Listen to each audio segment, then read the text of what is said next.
Assalamualaikum warahmatullahi wabarakatuh. Perkenalkan, nama saya Nadia Nur Fahiro, NIM 2421010400062. Di sini saya akan mempresentasikan ragam pendekatan studi Islam. Ada beberapa pendekatan dalam studi Islam. Yang pertama, pendekatan teologis. Yang kedua, pendekatan filosofi. Yang ketiga, pendekatan antropologis. Yang keempat, pendekatan sosiologis. Yang kelima, pendekatan psikologis. Yang keenam, pendekatan historis. Pengertian pendekatan studi Islam. Kata pendekatan termasuk dalam konteks studi Islam. Dalam konteks studi Islam secara bahasa dinamakan madkhal. Di dalam bahasa Inggris dinamakan approach. Pendekatan studi Islam adalah metode yang digunakan untuk memahami, menganalisis, dan menafsirkan ajaran, sejarah, budaya, serta fenomena yang berkaitan dengan Islam. Pendekatan ini melibatkan berbagai disiplin ilmu seperti teologi, sejarah, sosiologi, antropologi, dan ilmu politik yang masing-masing memberikan perspektif berbeda tentang Islam. Pendekatan teologis. Pendekatan teologis adalah upaya memahami agama dengan menggunakan kerangka ilmu keutuhan yang bertolak dari suatu keyakinan bahwa wujud empirik dari suatu keagamaan dianggap sebagai yang paling benar dibanding dengan yang lainnya. Pendekatan ini fokus terhadap teks-teks suci, tradisi, ajaran-ajaran agama, dan pengalaman keagamaan. Tujuan pendekatan teologis. 1.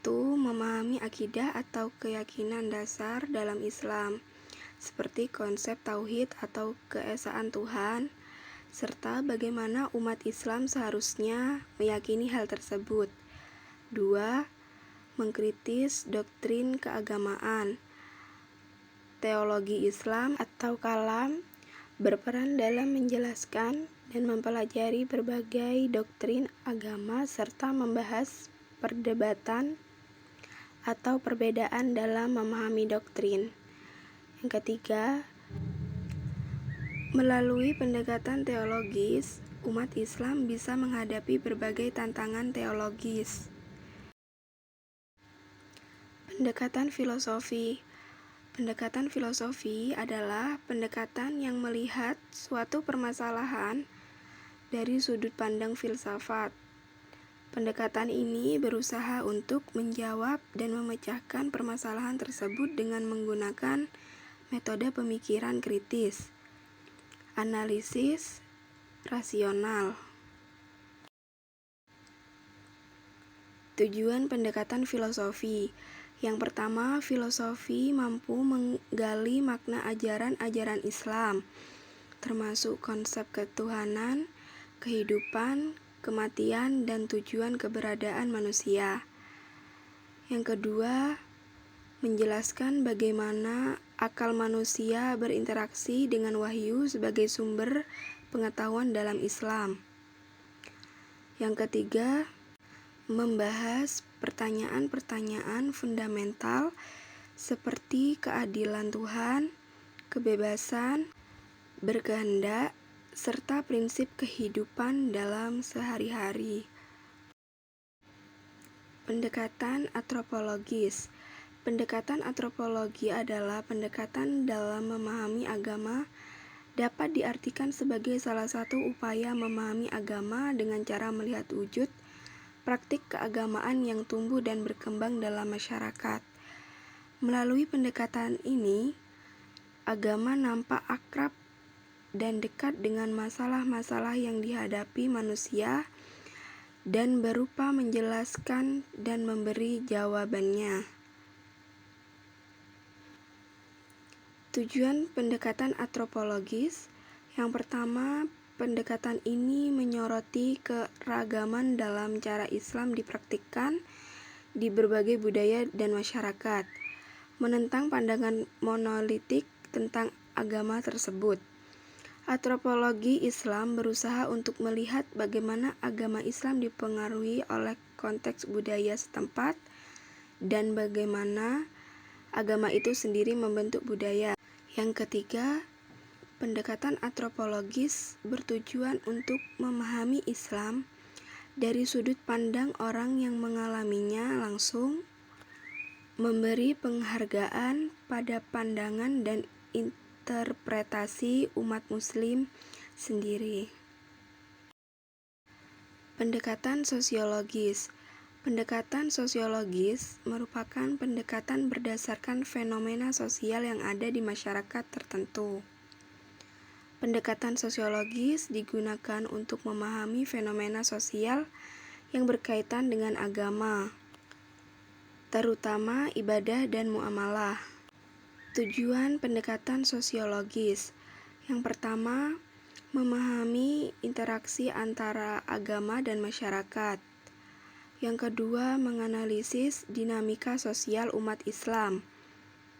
Yang ketiga, mengungkap peran agama dalam perubahan sosial. Yang keempat, menyelidiki keberagaman dalam praktik keagamaan. Yang kelima, menelaah konflik dan integrasi sosial. Pendekatan psikologis. Pendekatan psikologis adalah pendekatan yang dilakukan untuk mempelajari bagaimana agama dapat berfungsi atau berpengaruh terhadap tingkah laku hidup individual dalam kehidupannya. Pendekatan ini lebih menekankan pada apa tujuan dan fungsi sejarah psikologis Islam berasal dari sejarah manusia itu sendiri. Tujuan psikologis. Yang pertama, memahami bagaimana pikiran, emosi, dan perilaku seseorang terbentuk dan berfungsi baik secara sadar maupun tidak sadar. Yang kedua, membantu individu mengatasi masalah seperti kecemasan, depresi, trauma, atau gangguan mental lainnya dengan memberikan strategi yang dapat membantu mereka mengelola gejala. Yang ketiga, berupa meningkatkan kesejahteraan emosional dan mental individu melalui pengembangan keterampilan yang mendukung pengelola stres, percaya diri, dan pemahaman diri.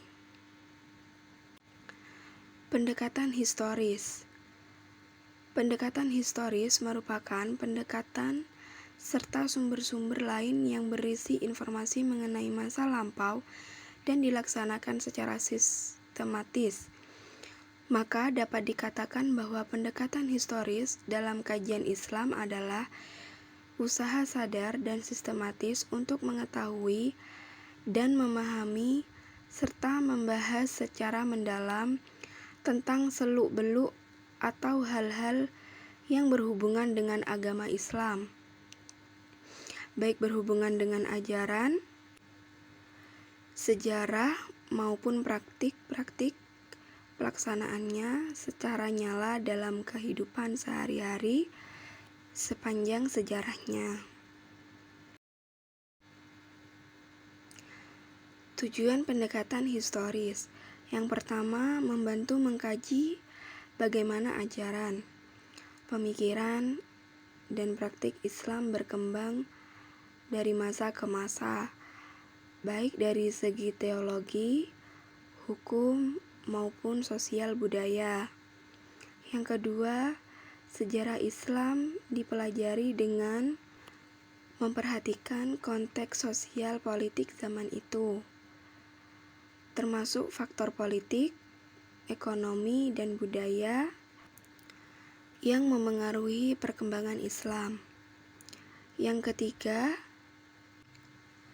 membantu melihat bagaimana Islam dipengaruhi oleh dan memengaruhi peradaban lain sepanjang sejarah, serta bagaimana berbagai tradisi dan pemikiran Islam berkembang di berbagai wilayah geografis. Sekian presentasi dan penjelasan dari saya. Mohon maaf apabila terjadi kesalahan kata.